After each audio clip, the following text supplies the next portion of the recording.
J'ai une super bonne amie de longue date, on se connaît depuis le collège. Elle vient d'une famille de médecins, de profs, ce qui n'est pas mon cas, et je l'ai toujours considérée comme quelqu'un de vraiment très intelligent.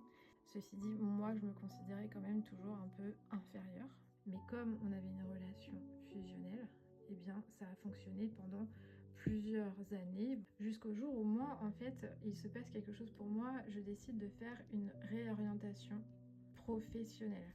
C'est un événement assez important pour moi, c'est la première fois que je fais ce genre de choix-là et je suis super fière de moi. Et puis elle va me dire une phrase que j'ai très souvent entendue dans notre relation, mais ce jour-là, ça va particulièrement me faire mal. Cette phrase-là, ça va être « T'es sûre ? T'es sûre de toi, t'es sûre de ce que tu fais ?»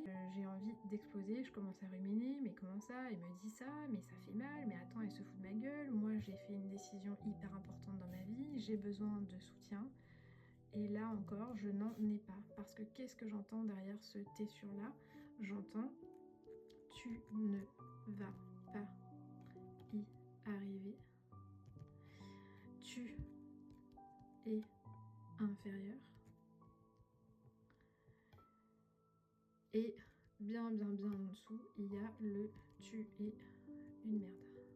Quand je garde ça à l'intérieur de moi, bah là, on se dirige droit vers le conflit. Parce que tout ce qu'elle va me dire, ce genre de phrase-là, ou toutes les autres questions qu'elle va me poser ensuite, vont porter l'énergie de ce qu'il y a derrière pour moi. Pourquoi ça fait ça? Parce que cette amie,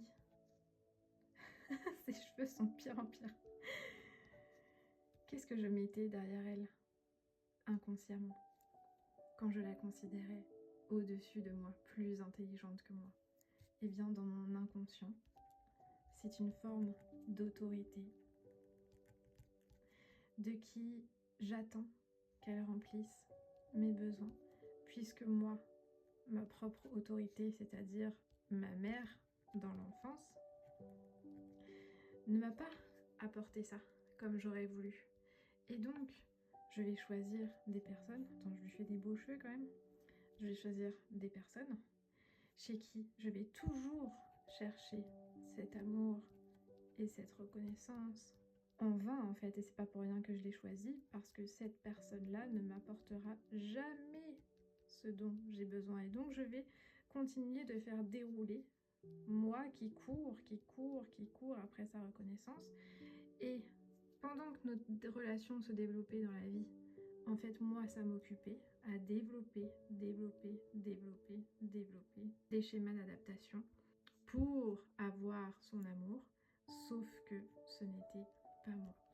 C'était la part de moi blessée qui voulait du soutien, qui a développé plein de stratégies inconscientes pour recevoir son soutien, pour recevoir son amour, sauf que ce n'était pas moi.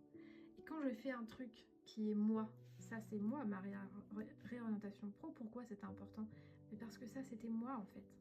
Ça c'était moi. Et il y avait encore plus besoin que ce soit reconnu. Donc quand j'entends t'es sûre, j'entends le doute. Il y a la petite phrase derrière qui me dit mais en fait, t'es pas aimé encore et encore et encore et encore.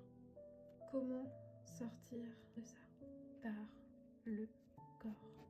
Où est-ce que c'est dans le corps? Où est-ce que ça fait mal? Quelle part a besoin de moi et dont je ne m'occupe pas? Pourquoi je cherche encore que ce soit ma mère qui nourrisse ce besoin-là? Pourquoi je ne vais pas sentir dans mon corps où est-ce que c'est? Où est-ce que ça fait mal? Où est-ce que ça serre? Où est-ce que ça tord? Où est-ce que ça tend? Où est-ce que c'est lourd?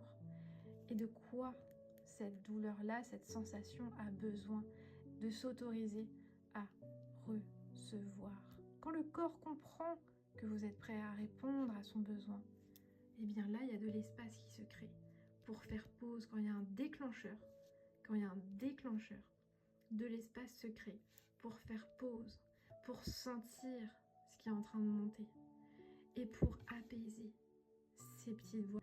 Pourquoi ça fait mal? Parce que ces voix, elles sont déjà à l'œuvre, sans forcément elles, hein, elles sont déjà à l'œuvre à l'intérieur de nous. En collaborant avec mon corps, je je suis en train de créer de l'ancrage. Cet ancrage-là me permet de faire une pause pour rassurer et pour protéger. Je peux aussi me défendre. Quand il n'y a plus la réaction, je peux poser la question. Pourquoi tu me dis ça? Qu'est-ce qu'il y a derrière ta question? Mais sans que ce qu'elle pense, elle, ne m'atteigne, parce que j'aurais déjà rempli mon besoin.